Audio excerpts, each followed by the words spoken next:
everyone here. My name is Stefan. I am in charge of business development for a company called NEO, New Estate Only. We're fairly new. We just launched last year in November. But to make a long story short, I think, and that was our approach, it would be nice to have one website, one place where you can look at and get access to pretty much every single pre and under construction development project in all of Florida. But not just a listing, but really detailed information so the customer gets a feeling of the project, how it's going to look like, all the amenities, all the features that it's going to have, floor plans, site plans, other information about the area, and so on and so forth. And to be able to maybe that information then share directly with your clients and not having to call around other companies, sales offices, get Dropbox content, and then, you know, fabricate something by yourself that you send out to clients. So I think we kind of resolved that problem. That's what it comes down to make a long story again very short. And that's what we did. So we already are the largest online platform showcasing pretty much almost every single pre and under construction project in the state of Florida. It's completely free. We get good music there. It's completely free. So I will post information on the site here, not on the site, but on the webinar. I'm sorry, I don't know what I'm saying anymore.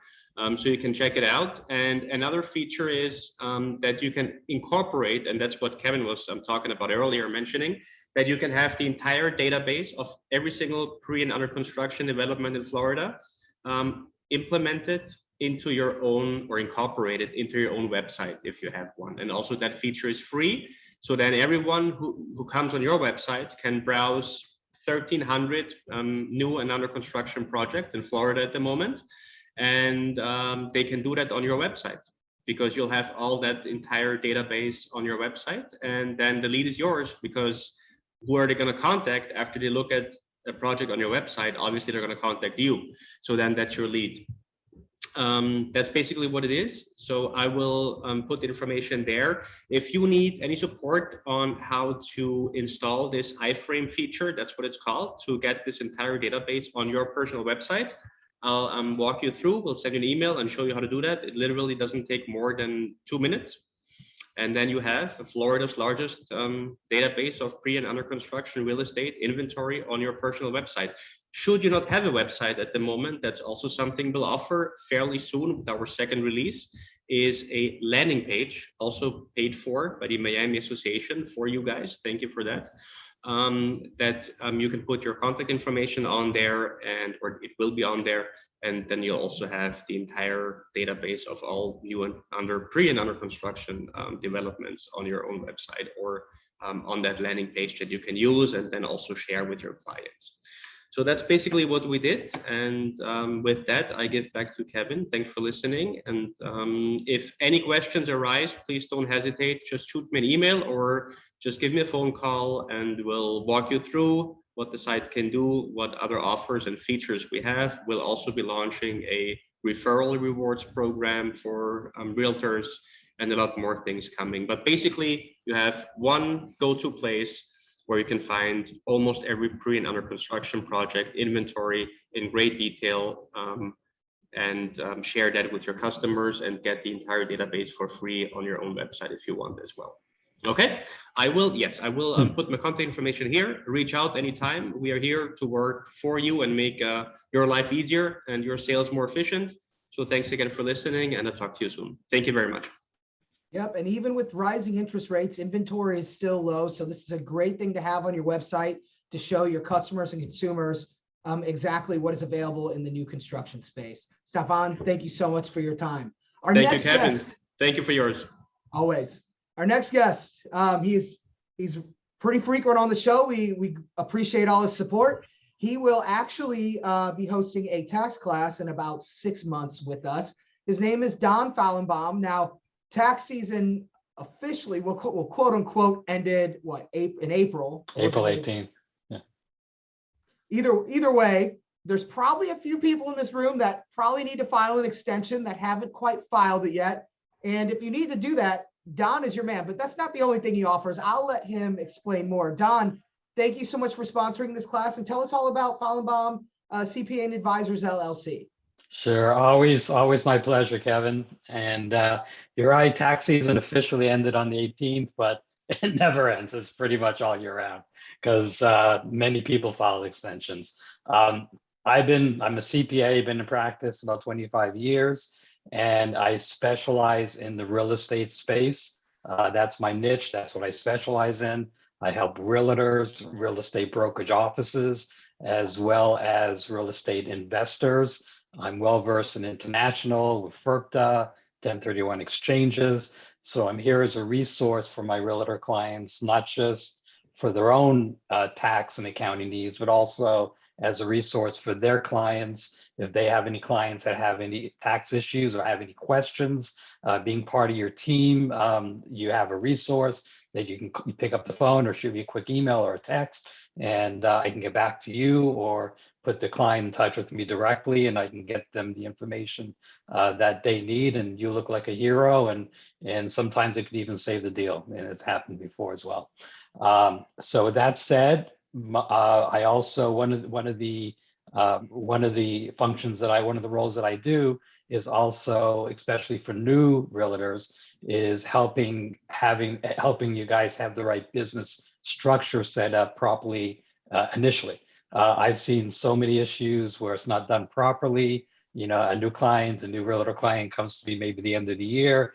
They have an LLC set up or a PA, but it wasn't done properly, and the intended consequence of saving money and having it done right was not there. So you know, sometimes I can play cleanup and go back retroactive and fix things, but it's a lot easier with less headaches if it's done right the first time. And I do teach classes on that. What's the best way of setting up a PA versus an LLC, and all the steps and frequent mistakes that I see all the time that could be avoided very simply with a little guidance and a little pre-planning.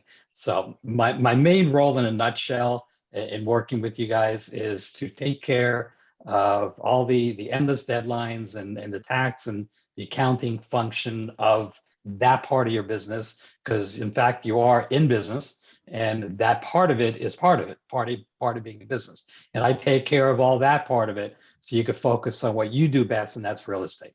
And then you have the peace of mind that this part of the business is being handled, being taken care of, and you don't have to worry about it. I work very efficiently, very easy. I use a secure portal system. Clients upload their docs right to the portal system. Everything is done electronically. When return is done, I can share my screen, review it. Everything's signed electronically. All payments are electronic, so it makes it very efficient. Or we can meet the old-fashioned way, meet in person. That's okay too. You do it either way, whatever is more convenient for my clients. I do offer no-cost initial consultations, either via Zoom, phone, or in person, whatever is more convenient.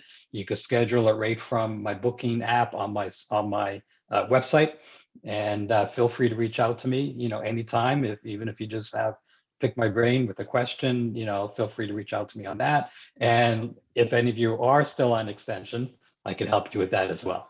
So again, just feel free to reach out to me. I'm here as a resource, and I'm always happy to sponsor Miami Association events. It's an amazing organization. Glad to be a part of it, and have a great class today. Thank you. Yeah, and if you know anybody that's going through some tax trouble, let them know about Don. Seriously, Don is. I also do IRS representations as well. If you do have some issues, I could represent you with the IRS as well to get those. You know, a lot of times, you know, I have my clients that had multiple years of tax issues or non-filing, and it's just that burden that sits on your shoulders. And you know, once we get a game plan, start getting it resolved, you know, it's like a breath of fresh air. You don't have to worry about it anymore. You know, and it's not going to go away. It's just going to get worse and worse. So if anybody does have any kind of tax issues, I highly encourage to get it resolved or get it in the process of getting it resolved, and you'll feel so much better about it. So thank you so much, Don. You're welcome. Appreciate it. And we look forward to hosting a class with you very soon. All right, looking forward to it. All right, just give me the date, I'll be there. We know it. I'll be in my little box. All right. And for those that are wondering, if obviously work with Don now, but we'll be having a class with Don probably in December. Not probably, definitely. Sorry for the poor choice of language. Is Robert Condito in the room with NRL Mortgage?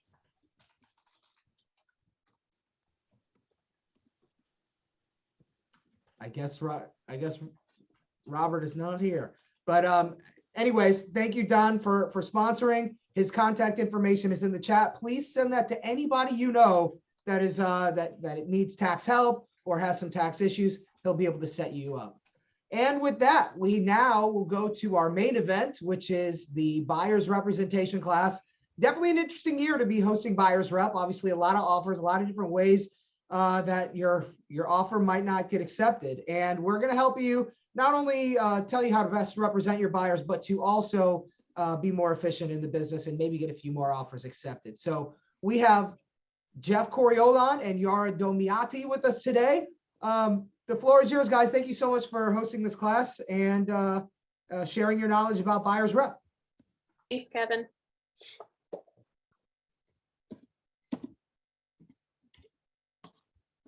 Thank you, Kevin. I've lost the presentation. Are you sharing screen or am I? I think you are. I think it's up on your end. Awesome.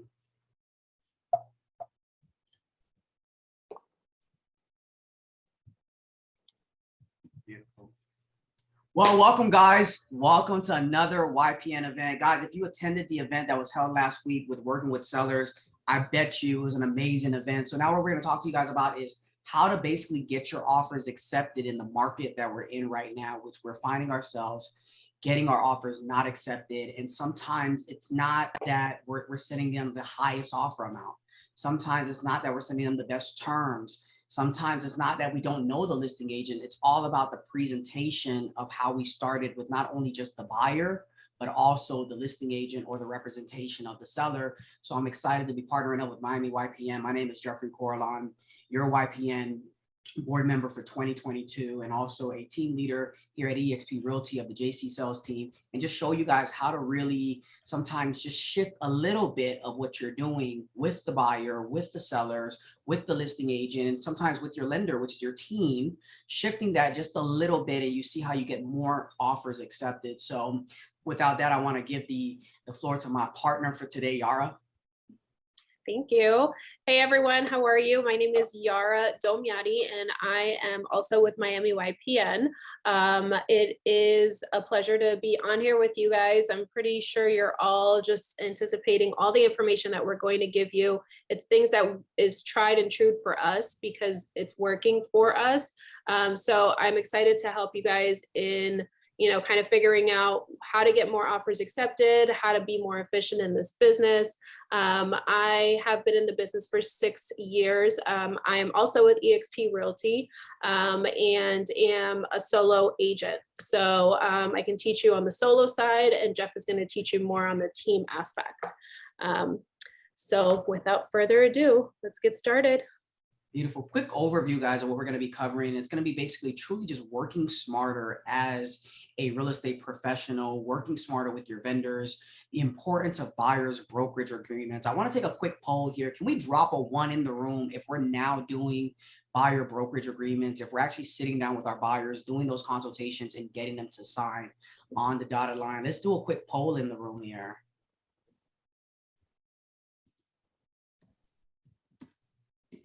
There we go. There we go. Love it. Love it. Love it. And also what we're going to be talking to you guys about is how about showing the importance of showing the properties, the importance of providing the feedback to the listing agents, especially in this market that we're going in right now, where you're noticing that the sellers may not be winning these offers that they think that they're getting in because John sold last week for $30,000, $40,000 more. We may not be going into that market right now. So providing the feedback is definitely important. The way you present your offer, the affirmations of presenting your offers, and definitely love letters. I was told just the other day that someone who was on the listing side told the selling agent, please send me a letter of why your buyer's offer should be accepted. And they went ahead and did it. And it was actually, they did it because we were at the mercies of the listing agents, right? Weren't we at some point in time, we were at the mercies of the listing agents, and we felt like we had to do whatever they wanted us to do to get our offers accepted. But at the end of the day, we got to follow the code of ethics. We got to follow the oath that we take. And so we're going to be talking to you guys about love letters. And then lastly, we're going to be talking to you guys about how to scale your business, how to add to your business, how to implement new tools to your business to definitely think outside the box and get you all buyers accepted offers, and also get you guys probably even more listings as well, which is also the goal, getting more listings too.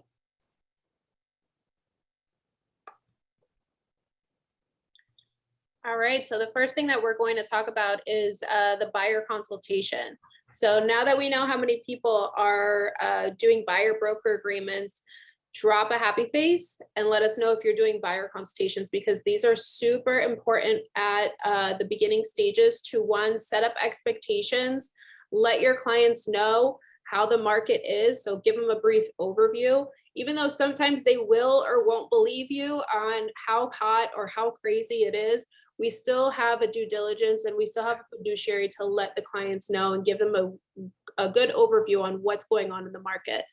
Setting up expectations, it could be in various forms. So, you know, if you have a showing assistant, you have to set up expectations of how showings will work. Going through their criteria and kind of digging deep to see exactly what they need and what they think a big yard looks like, or what they think, you know, a big pool looks like. Like, we don't know what these things look like in their minds. So we've got to dig a little bit deeper, ask more questions in order for us to decipher, what does a big yard look like? Tell me about, you know, your current home and what you like or don't like about it. So that way it kind of gauges your perspective on exactly what they're looking for. And it also helps to, when you do show them their ideal home and they say, I don't really like it, well, then you can always go back and question and say, well, we've got your, you know, we checked all your boxes off, but you're not wanting to place an offer. Can you tell me a little bit about why you don't want to place an offer, why you don't want to move forward on this home? Because it gives you an idea of how to communicate properly with your clients, how to get them to, you know, the closing table. So buyer consultations are super, super important. And if you are skipping this piece and showing 50 homes or 60 homes to one client, this could be the reason why you're not getting to, you know, getting a client under contract sooner than showing 50, 60 properties. So, yeah. So a copy of the agreement, sometimes some brokerages do have their own agreements that they like for you to use, but this is the simple one that's found in the Florida Realtors forms section that you can basically get really acclimated with this form, study it, use it. I've truly, I tell you all that I've truly never had a buyer say, hey, I'm not willing to sign it. Because what we simply do is we basically go through the presentation. We talk to them about what are their goals, how are we going to get them there? What do they need to do as far as credit? What do they need to do as far as down payment? And at the end of it, we ask the simple question, are you ready to hire me for the job? And every single time the answer has always been yes. Therefore, I'm getting a signature. It's a little bit different right now with where the market is that we're doing things on Zoom. So what you may want to do is you may want to create your buyer's presentation, maybe on a Zoom platform, on a Canva or a PowerPoint presentation setup, so that they can truly feel like they're involved as well. I think that there's a lot of psychological aspects to the buyer agreement too. And Jeff, you might want to give like a little overview about how you kind of present it. But I don't present it right away. It goes right after our buyer consultation. So we do the buyer consultation, we prove our value, we give them, you know, all the information that they need, we prove how much they should be working with us, and then you present the buyer or the buyer broker agreement. I don't know, what do you think? So quick tool of how mine look. Mine is basically a little bit about the company that I'm with, a little bit about who I am as an individual, a little bit about my team. Then what we do is we talk about what their goals are. Are they in a rental? Do they need to sell in efforts to buy? We talk about where they are as far as their cash position goes. Okay. We talk about what's the process of them getting pre-approved. Then from there, what I do is I go into and I talk to them about what is the difference between a home inspection and a home appraisal. We basically break down the process from start to finish once they do get approved. So now we say, hey, congratulations, you're now approved.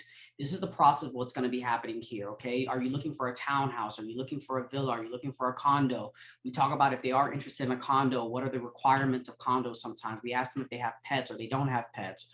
Or is this going to be something, what's their long-term goal as well? What are their long-term and short-term goals?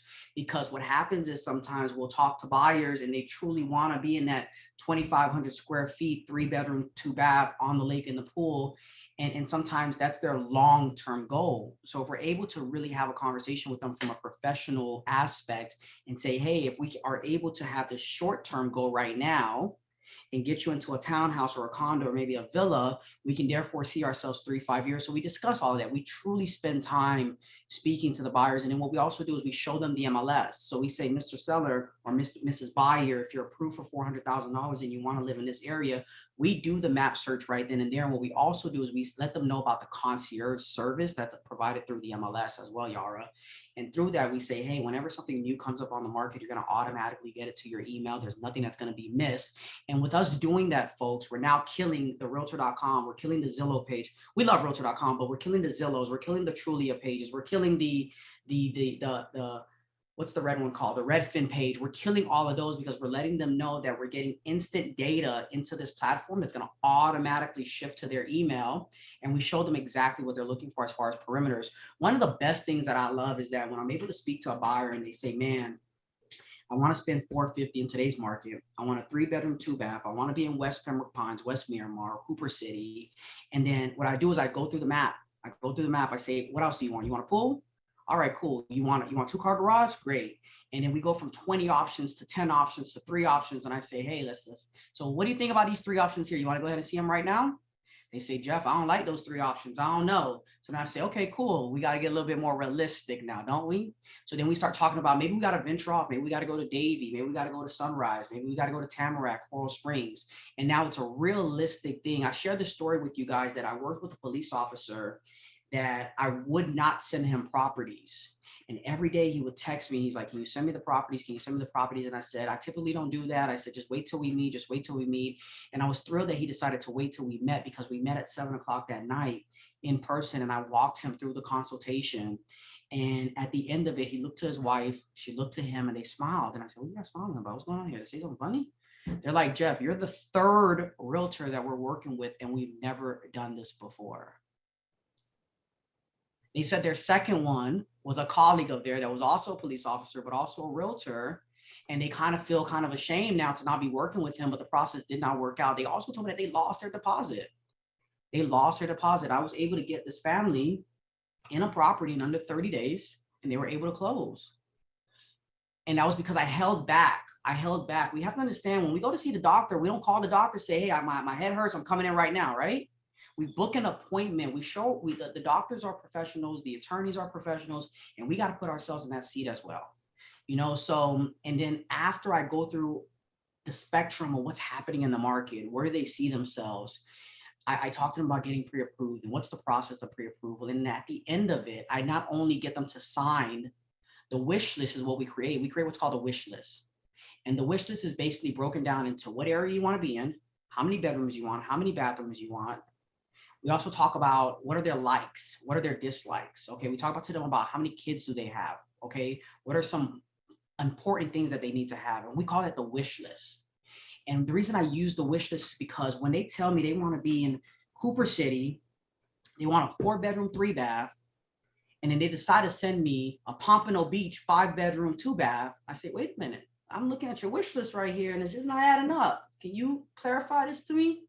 Because it happens so many times. You ever work with a buyer that says, I want no 2 stories, and they end up buying a 2-story home? Yes, all the time.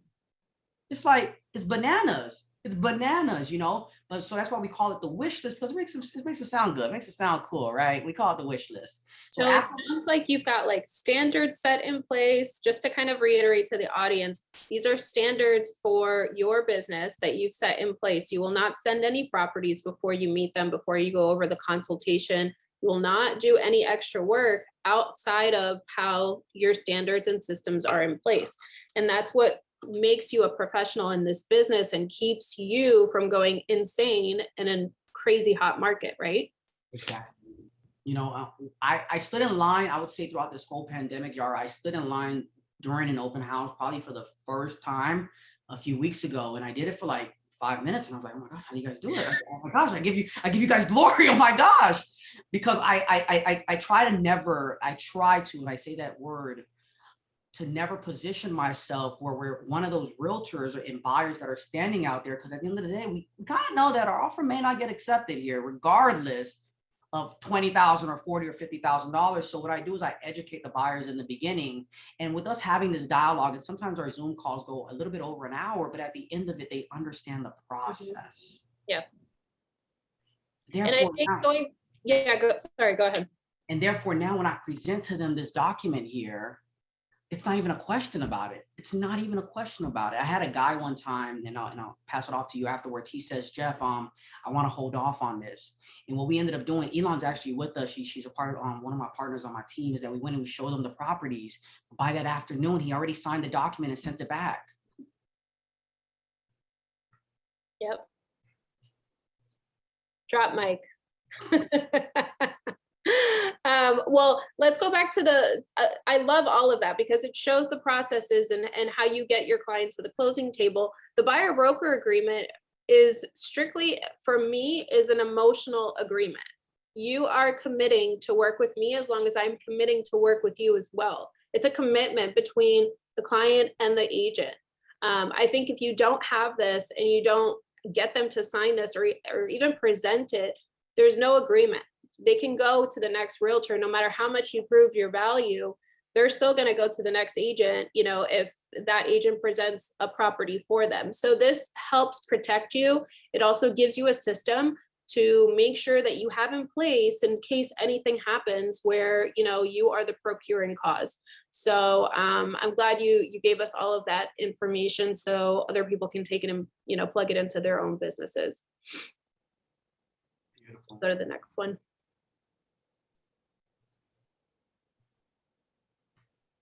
MLS fines.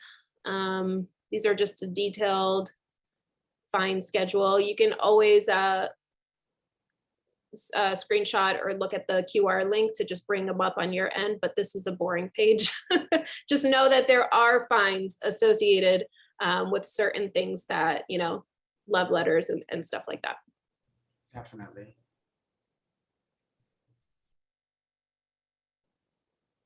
Scheduling your showings and using showing time and showingly. Showing time's amazing. I use it all the time. I think there's classes on it too that do like a deep dive on how to use it efficiently. You can always download the app on your phone if you don't already have that.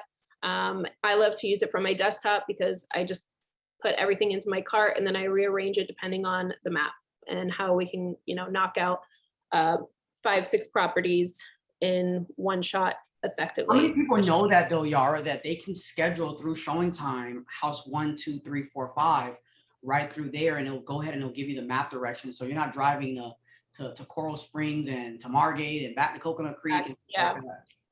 I don't know if many people do, but there's a great class on it, and you definitely can take that. I think it's with the board. I know that's where I learned it when I first started.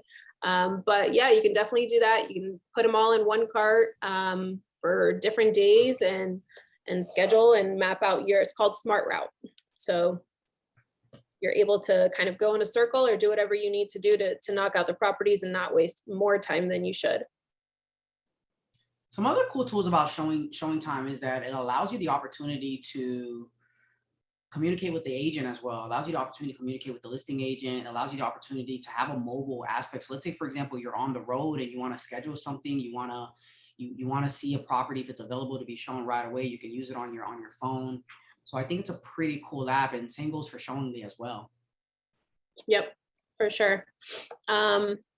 And then we did get feedbacks. So it's always nice to leave feedback, especially, you know, if it's a property that you think has been on the market longer than it should be. In this market, it's like 2 days is longer than it should be. But it's always nice to give feedback to your fellow colleagues to just let them know, you know, why the client chose not to move forward or what the client liked about the property.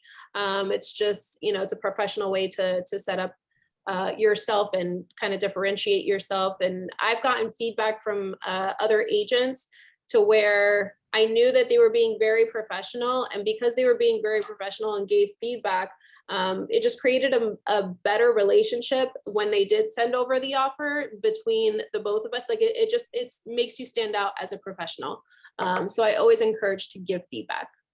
And then step 3, learn how to show your properties. I like to get there at least 10 minutes before, turn on all the lights, make sure, everything looks great. And, show the properties. I like to let them I give them the brief overview. I don't know what you do, Jeff, but I know that you don't show too many properties. I give a brief overview of what this specific property entails, price, bedrooms and things like that. And then I allow them to kind of go off on their own. I don't like to follow too much unless it's an owner occupied property. And then you just have to kind of go along with your clients. And then we meet back once their tour is finished and we kind of discuss what they thought about the property. Is it a 1 to 10? Would you place an offer today? I always like to ask that question because I want to gauge and see where their mind is at. Would you place an offer today on this property? Hey, let's drop some fires real quick. What's the 1 to 10? Let's talk to these people about that. I use the same system. Oh, I love 1 to 10 because I can gauge and always have notes for your clients, like printed out for a show, like have a show sheet for the customer photo or customer panel, whatever it's called, and have notes for them to also write down for themselves because they're going to see so many properties that they're going to forget what 1, 2, or 4 looks like compared to the others. And yeah, I asked them 1 to 10. I need to know, like, do you really, really like this property or do you not? Is it a have to have, or is it okay that you move on from it? It allows you the opportunity. So I always tell people, if it's a 7 or higher, you're putting an offer on it. We're putting an offer on it because you're not going to get that perfect home. And then at the end of the day, we go back to what I use, which is the wish list. And if let's say, for example, there's 5 items on the wish list and we hit 3 of them, 3 out of 5 is amazing. So I think we found your perfect home. Mm-hmm. Yeah, especially if it checks off all boxes. There you go. There you go. But let's also talk about showing properties. Let's talk about a little bit about safety as well. So we definitely want to make sure that we're safe when showing houses. I remember when we were doing the Zoom presentation, you and I, Yara, you mentioned something about walking behind them and not walking in front of them. So keep that in mind, folks. We sometimes we're so excited to open the door. We're so excited to turn on the lights, ensure that the property is in perfect condition, that we should keep in mind that we should not allow the buyer, especially if it's a single buyer, regardless of gender, I think, I don't know about you guys, to stand behind us at any time or any given moment, because we just never know. Mm-hmm. I agree. There are different ways that you can also vet your buyers. So let's say that this is somebody that, called you off of an online lead or whatever. There is an app that you can download. It's called Forewarn, F-O-R-E, Warn, W-A-R-N. It's one word. There is a subscription fee to it. It's about like $10 a month, but it gives you a background and criminal background on somebody just from their phone number or from their first and last name. So I always use it no matter what. If I'm meeting somebody brand new, ladies, if you're single, this is a great app too.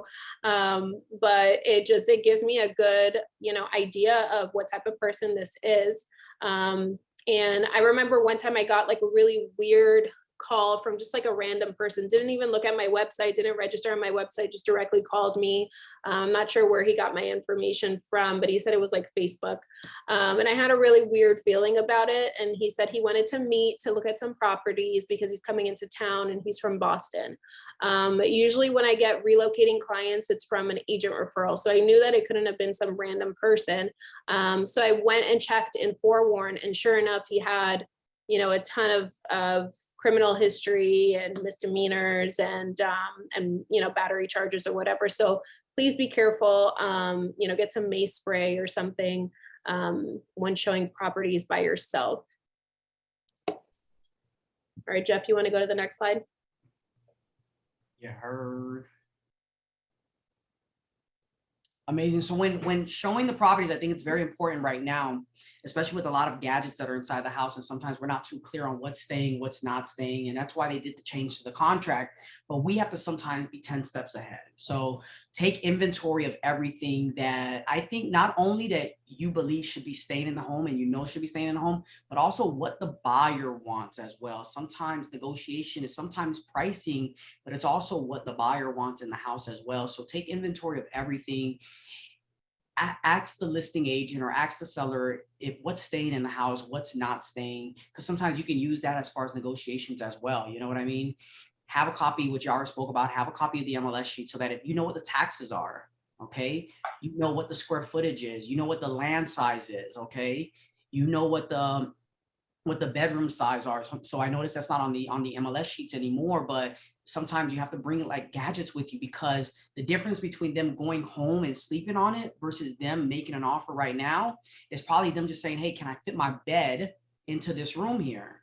So one thing that I always do is I always carry a kit with me. My kit's always in my trunk, and in my kit, it's a flashlight, it's a measuring tape, it's a ruler, it's a Phillips head, a screwdriver, and I got some other stuff in there as well. I test out. I have a tester for outlets as well. But bringing that with you, because sometimes they say, can I fit the dresser in here? Or can I fit the computer desk in here? So in the MLS, she also provides to you days on market, which is extremely important. So what I believe in today's market, that if it's on the market for more than 10 days, you may want to say, hey, let's go at list price. You know, if it's on the market for 30 days, let's negotiate a little bit. You know what I mean? So now you're able to have that dialogue with the buyer and say, this house just hit the market. I don't think, Mr. Buyer, we can offer $10,000 less. I don't think we can offer $50,000 less. It just hit the market. Okay. And then what I also use the traffic of what's happening when I'm showing property as well. Are there people coming in? Are there people coming out? And Yara spoke about this as well. Have the notepad for the buyer so that they take their own notes, okay? Because we have to understand the disc personality. If we've never taken that assessment, we definitely want to take the disc personality. But if you're dealing with someone that's a note taker and a listener, and they seem to have that S or C type of personality, you definitely want to make sure that you're providing as much details, as much information, so that they feel like they're making the best choice as well. Let's pause on the disc personality. If you've never taken one, I think you should take one to figure out what you are, because then it helps you kind of figure out how other people are and how other people want to communicate or want to be communicated with. Because the golden rule is treat people how you want to be treated, but the platinum rule is treat people how they want to be treated. So it's good to know what the disc profile is, a breakdown of the different personalities. And once you've kind of mastered that disc profile, you can spot it within your clients right away. And it helps you have a better relationship with your client. It gains that trust in your client for you. And it just allows it to go a little bit more smoothly. So we actually, Yara, I just remember we actually just added it to our presentation. So part of our buyer's consult, towards the back, before they, right after they do the wish list, they do the disc personality exam, then they sign the buyer brokerage agreement. Yeah, love that.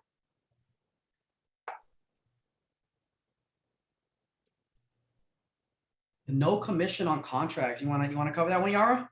It looks like Angelique wants to cover it. So I always see like other agents doing this, and I always want to scratch it out and just let them know. But down on page 12 of the as is, right next to your name, sometimes agents will put what the commission is or talk to their clients about commissions and things like that. I don't know about you, Jeff, but on the buyer side, I don't talk about commissions. I don't let them know what I'm gaining, if it's 2%, if it's 2.5%, if it's 3%. And I don't like it I don't think it should be on the contract either. Do you want to touch a little bit on that? It's not supposed to be on the contract. The contract is between the buyer and the seller. Commission is between the listing agent and the selling agent, or broker, I should say. So people that put it on there, it doesn't hold value. And I got another scenario for you guys. I was shocked to hear that a title company stated that it's on the contract, so we have to abide by it. I'm like, oh my gosh, you're a title company, you're affiliated, you're officiating closings, and you're not. Oh wow, it goes by the listing agreement, guys. What the seller and listing agent agreed on. There you go. So regardless if the MLS says 2 and you put 3, you're not gonna get 3 at the closing table. So don't think that. Don't be spending that money in advance. You ain't gonna be getting it. Yep. negotiate that with the agent. There goes that rapport. There goes that rapport, building that relationship, because sometimes just asking for it. I did a deal one time. I'm not going to talk about commissions, but we had collected a nice commission from the seller when we executed the listing agreement, and the agent said, "Hey, are you willing to pay more?" And I said, "Yeah, sure, let's do it." You know. Yeah, that's great, because a lot of agents won't have the guts to kind of speak up and say that. So I always say closed mouths don't get fed. So it never hurts to ask. But also discussing commissions and things like that. I think, I don't know about you, but with my clients, I don't like to if I'm on the buyer end, because they have no other option. Like also steering and things like that. You don't want to take your client to a 2.5 because the 2% or the other house is paying 2%. Show regardless, and then negotiate with that listing agent. Code of ethics. It goes back to code of ethics, you know. Yep. Kevin, are we taking questions? Someone seems like very adamant to be You heard. can take questions if you'd like. You want to unmute her, or do we do that? I think they have to unmute themselves, my guy. I'm sorry, it's me. You know, this is my part, Jeff. The buyer's agreement, on your buyer's agreement, you can put what your commission will be. So if somebody wants to see something at 1%, that's fine. You could show it to them, and you should. But they understand in the buyer's agreement that you are agreeing to a 3% commission, meaning that they would pay you the difference of the 2%. Just wanted to notate that. This is a great section. Thank you. That is true. Thank you Yeah, for that. that's true, for sure. All right, next slide. How to communicate with the listing agent, man. Oh, I love this part. So it's really on how I think the communication starts from the first time you ask them to see the home. That's where the relationship starts. When you're asking to see the property, you want to make sure you're on time. You want to make sure your buyers are fully pre-approved. You want to make sure you understand the area. You understand what's happening. You're asking the right questions. One thing that I've been doing in this market, and I hope that I've been able to teach it to my team, is to ask them, what are the terms of the sellers? Are the sellers looking for a long closing? Are they looking for a post occupancy? Are they looking for another place to relocate to sometimes? You know what I mean? Like, what's happening with the sellers? Because what we do is we're able to gear them. Therefore, we're now able to gear our buyers. And now when we write the offer up, we're writing it in favor of the seller. And especially if you're working rentals in this market right now, I've always known to call a listing agent and say, hey, we're about to send you an offer on this rental. My tenant loves it. Can you let me know, what are you looking for? Because sometimes they're looking for the driver's license. Sometimes they don't care about it. Sometimes they want the background check. Sometimes they want the credit report. Everyone has different criteria of what they're looking for. My goal is to get the offer accepted the first round and us not going back and forth. So it starts from the original time that you speak to them all the way until the time that you submit the offer. So how are you writing the offer? Okay. So it's not just sending it in the email. Or one thing that I really hate, and I made a post about it the other day, is please don't send your offers through Dropbox or Dotloop. Yes. Or Form Simplicity. Please do not do that, folks. If that's one of you, it talks about who you are as a professional. And if your broker's training you on that, you want to say, I think it's a little bit cleaner if I take my offer, I put it into a PDF, I send it with a well put together email, letting them know about what's the situation here. So I would say, John, thank you so much for allowing me to see your listing at 123 Main Street. I always start like that, regardless if they showed it to me or not, you know? Yep. And I pretty much try to package the offer the first round as best as they want. And that's where it comes into reading the broker remarks, folks. Reading the broker remarks, looking at the attachments. It's one of the worst things to do is to spend like 15 minutes writing your whole offer up, getting your buyer to sign it, and then you read the final, you get a response. Please read attachments and resubmit your offer. And then now you got to rewrite the whole offer on their document. Yeah. Where it could have been avoided, Yara, if I would have read the instructions. So before you go and show the property, read the broker remarks. When you're writing up the offer, read the broker remarks, see if there's any attachments there. See what it's going to say, because sometimes in the attachments, your questions will be answered. Yep. Sometimes you want to close in 45 days or 30 days, and the association takes 60 days for approval. Okay. Sometimes the seller needs a post occupancy. Your buyer is selling their property and needs to close next week. So reading the attachments really, really helps you in formulating that offer the best way that's possible, you know?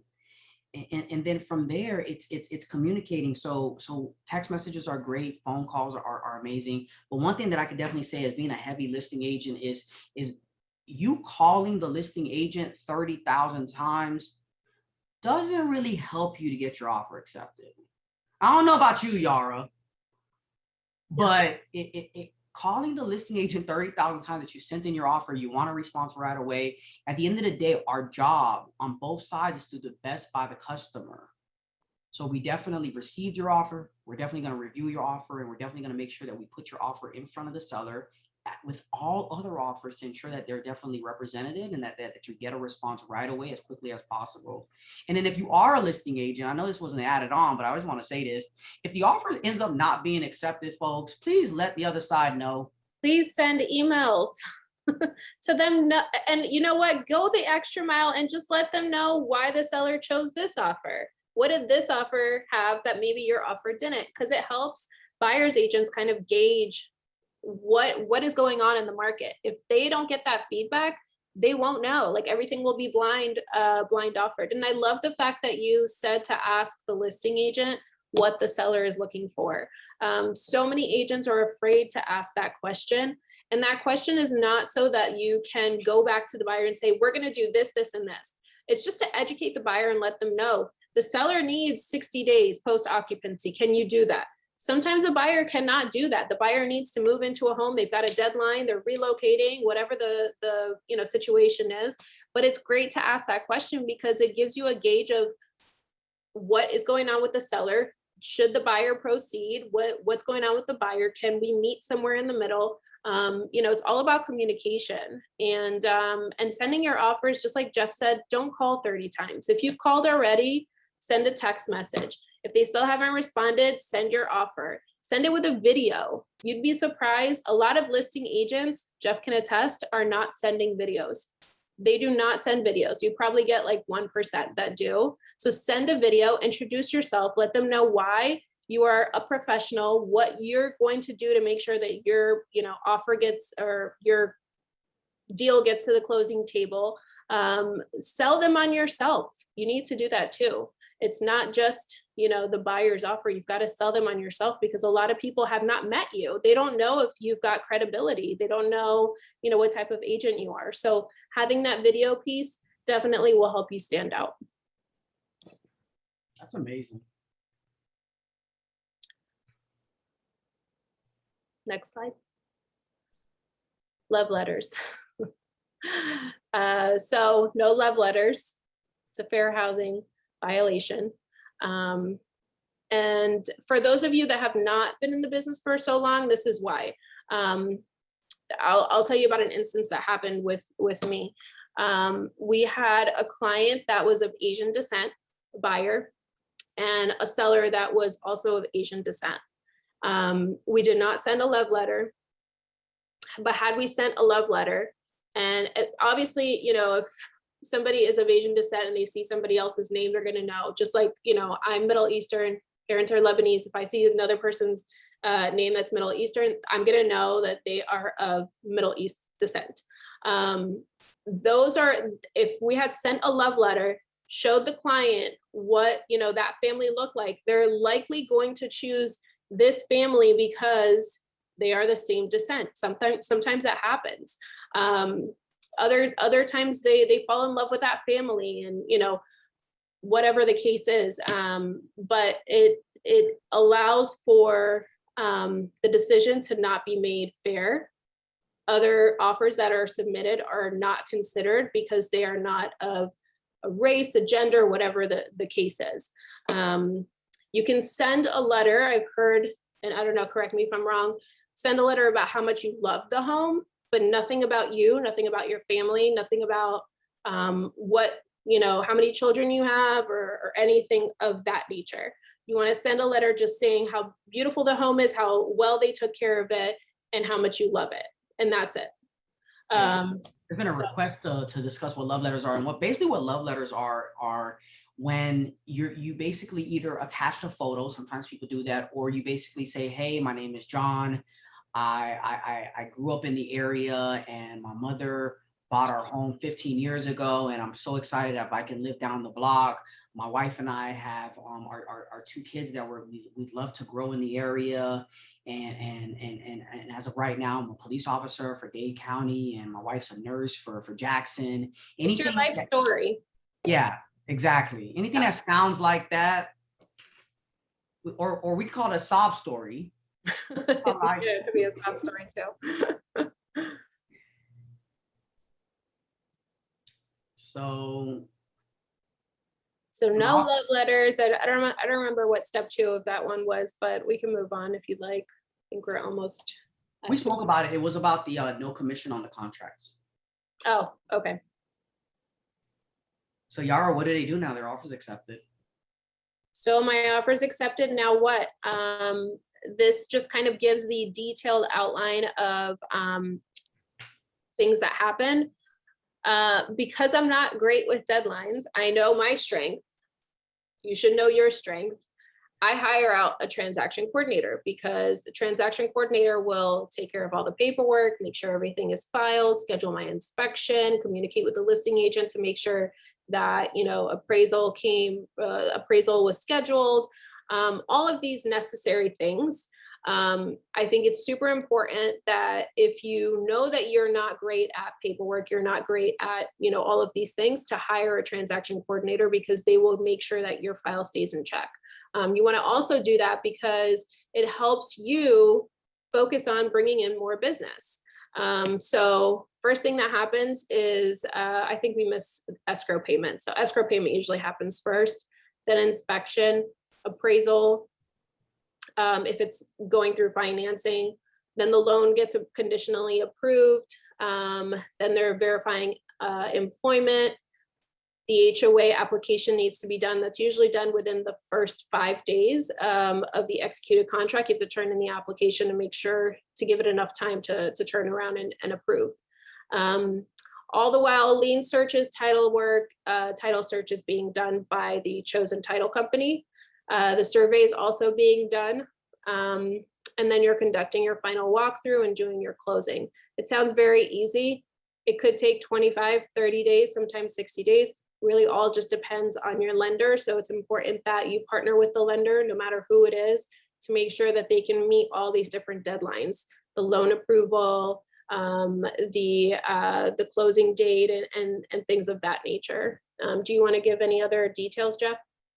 No, I think you've answered everything.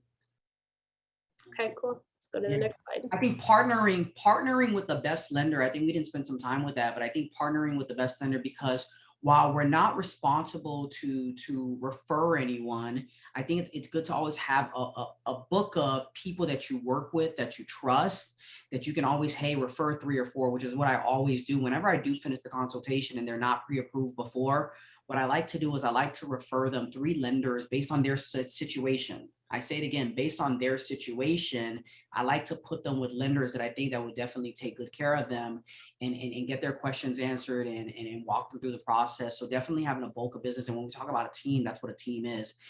And then some people say, hey, I want to attend my inspections. I want to attend my appraisals.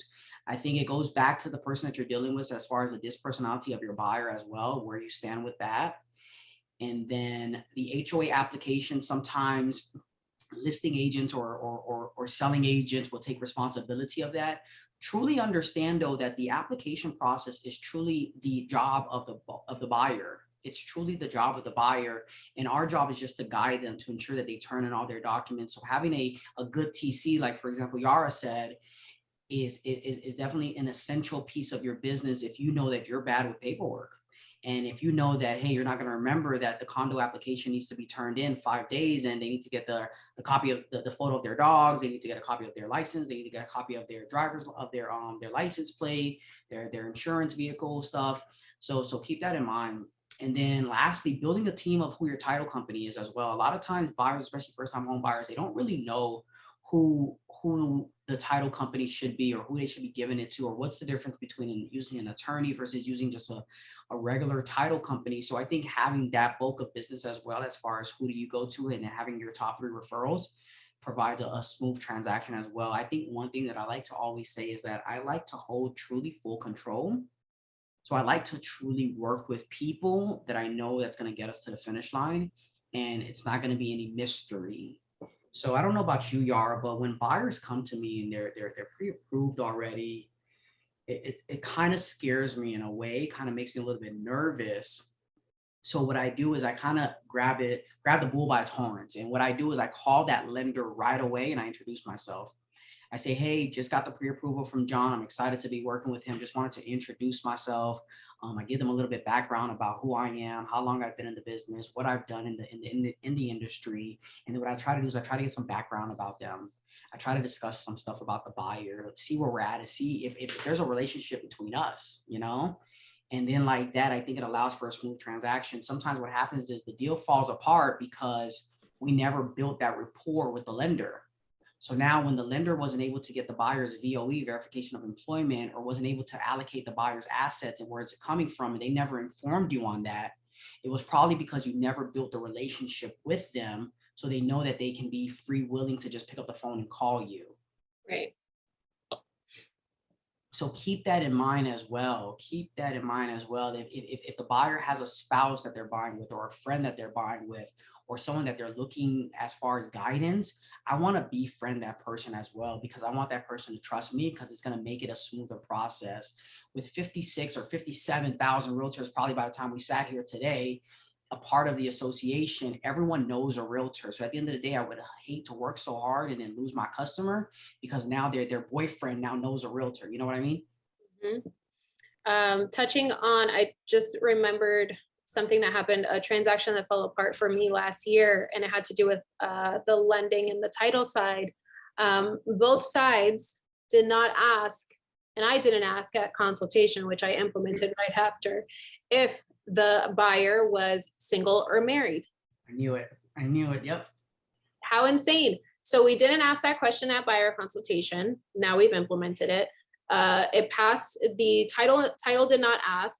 Lender did not ask. We were not able to close because the buyer was married. Husband is in Jamaica, did not want to sign closing docs, just what is it called? Acknowledging the fact that they have a loan or are going to be purchasing a property.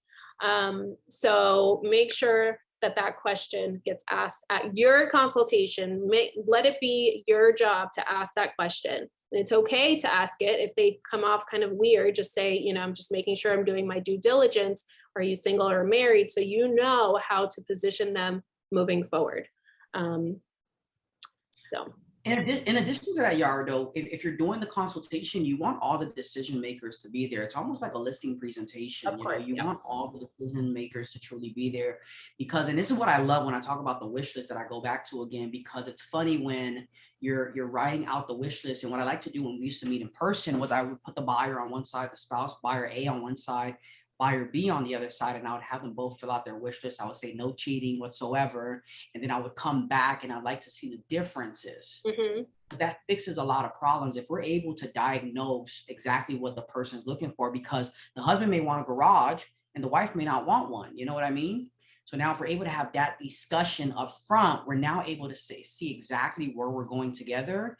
And that's why I always say, man, 3 minds and 3 brains and 3 heads are definitely better than 2. So let's talk about this right now so that we're able to overcome any objections, answer any questions. So building that rapport in the beginning when you're doing your buyer's consultations allows you to meet with everyone at the same time and understand where everyone's going. Yeah, for sure. Just nip it in the bud.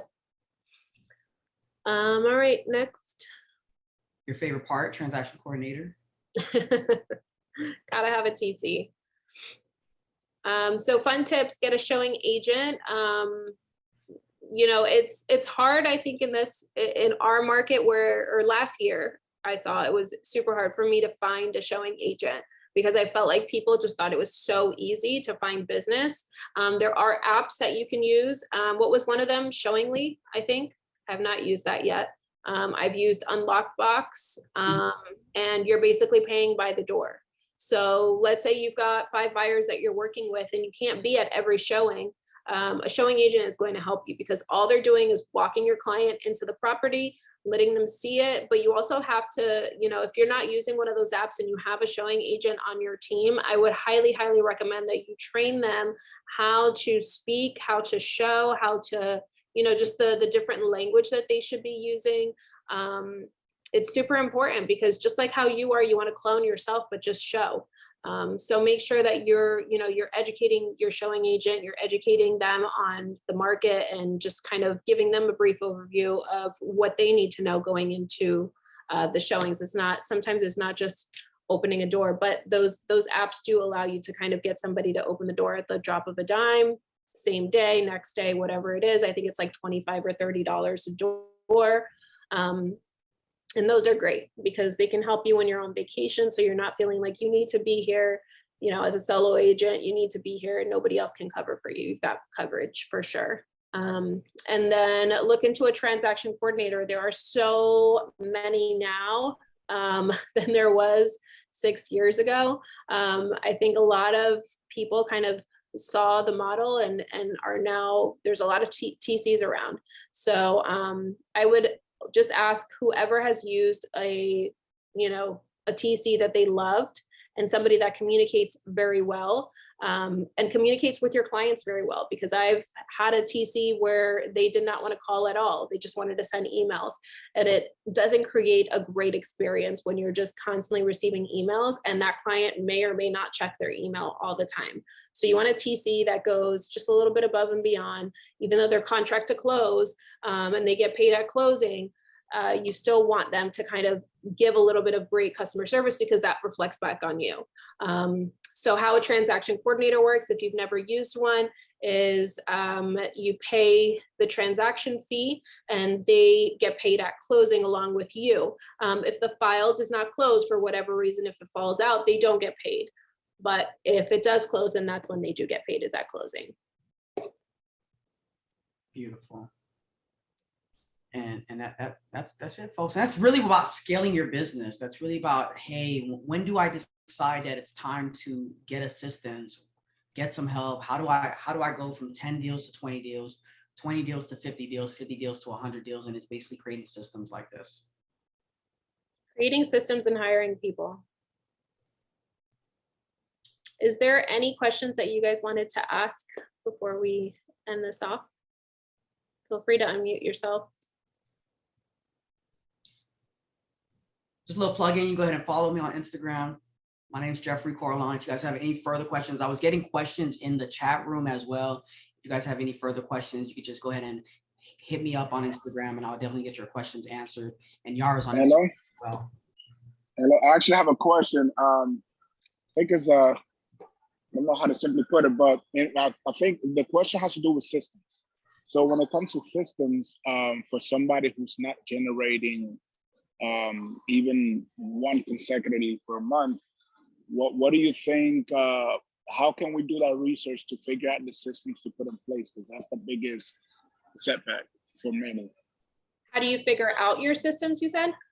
Yes, because systems can be very relatively different for everybody. It just seems like some people just, since they haven't tried a system, they don't know what system to implement. And I know this might be a tough question.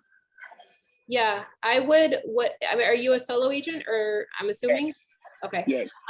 What I would do is every time you open up a file for a buyer or a seller, and when I say open up is like when you first start with meeting the buyer for a consultation, you write down every step that you have done.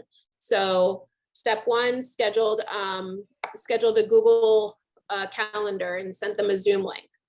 Step 2, I met with them on Zoom. Step 3, so you just go through as if you were, have you ever done the exercise in school where they tell you, write down how you make a peanut butter and jelly sandwich, and you have to do it from the very, very beginning of when you do a peanut butter or make a peanut butter and jelly sandwich, take out the bag from the pantry. Yeah. Like all those little details, that is your system. So exactly what you do, you need to write it down. then you can take a look at your system and say, okay, where can I tweak it? Where can I make it better? Where can I make it more efficient? How can I hire somebody to leverage some pieces of this out? So I no longer have to send out the Google link. I no longer have to schedule the Zoom link. I no longer have to, I just have to get in front of the buyer. And then I have, so it allows you to take a look at your process and say, where does my time need to be spent the most? So that's what I would, my best advice to you if you're starting out building out your own systems. Don't recreate somebody else's, because somebody else's systems won't work for you. All right, thank you. You're welcome. The other question was, how much does a TC typically get paid? So some of them are $200 all the way to like $500 is what I've seen. And once again, they get paid at the time of closing. Some TCs do listing to close, some do contract to close, some do rentals, some don't do rentals as well. So it's all about interviewing that TC before you go ahead and contract with them, because you want to let them know that it's an extension of your team and who you are. And that's another thing that you want to do, is you want to introduce them to your buyer or your seller and let them know that, hey, this person is going to be communicating with you at this point, so they know exactly what's going on as well. Yep. I think somebody asked, I'm sending offers and they have not been accepted. I think you got to take a look at what your client is willing to offer. Look at the closed sales in that neighborhood, wherever they're looking to buy, and look at the list to close ratio. What do they list the property at? What do they close at? All like the past 6 months. So you get a good average of what percentage over did they go from list price. Was it 5%? Was it 10%?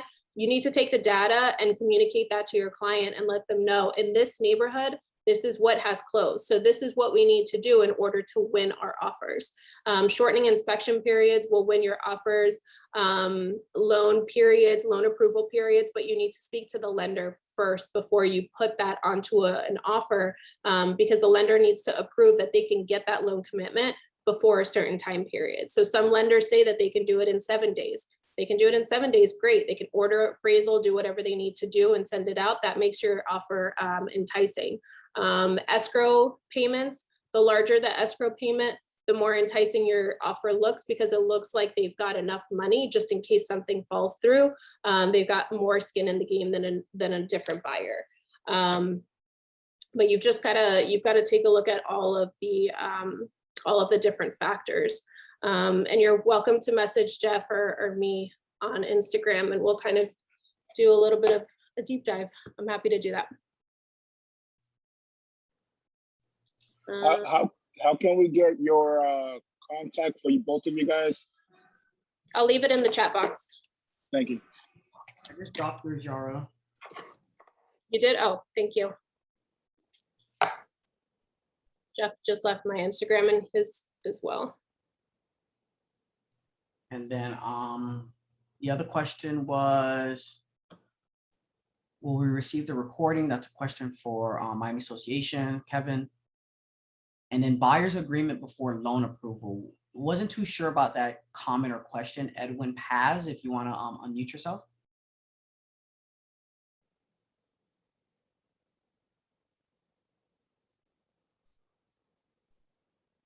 Edwin, no.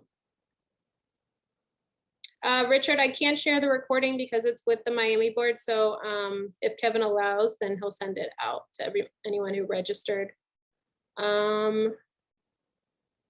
And then what are you doing to have your offers accepted? I think we covered that a little earlier. Just call the listing agent, lots and lots of communication. Videos work too, to present yourself very professionally. Don't send through .loop, send as a PDF. Yeah, we covered it earlier, but feel free to message me. I guess that's we're good. Thank you guys for attending. Thanks everyone for coming. And most importantly, thank Yara Domiati and Jeff Corriolan for sharing their knowledge. They're established real estate professionals in Broward County. So thank you so much, guys, for sharing your time. Be sure to follow them on Instagram if you're not already. It is Yara's Real Estate Life and my name. We dropped it in the chat, Kev. Yeah. You did already? Perfect. Well, everybody, thank you so much for your time. we are going to take a break. We actually don't have anything scheduled quite yet for our class series coming up in June and July, but we'll get those on the books soon. And we'll have a lot of other great programming coming up for you soon. What's our next event, Kevin, that they can come to? So for sure, we're going to be doing an event at Red Rooster with Jeff and the NAREB organization. That's on the 23rd of June. It's all about affordable housing. And then, of course, we're going to have a happy hour. The registration link is not available yet. We're working out a few more details. We're pretty sure the event's going to be free, which is going to be amazing for you guys. And then we also have an event in Brickell on the 30th at a place called Maxim Jaximus or something like that. And it'll be a happy hour that they're putting on. So 2 big events coming up. We'll have some classes. So stay tuned, and thank you for being a loyal Miami YPN member. If you have any ideas for programming, events, whatever you want to do, the dream is yours. Just hit me up. I'm Kevin at Miami RE. Send me an email or follow me on at Miami YPN and DM me there, and we'll get this party started once again. So everybody, thank you so much for your time. Show some love to our instructors today. Follow them on Instagram. Follow them on social media. Tell them how much you appreciated the class. And we'll have this recording to you in a few days. So everybody, go out there, be great. The market is getting better, and we are waiting for you to rise up in the ranks and grow with Miami YPN. Thank you so much, everybody. Have a great day, and we'll talk to you soon. Give up on my way.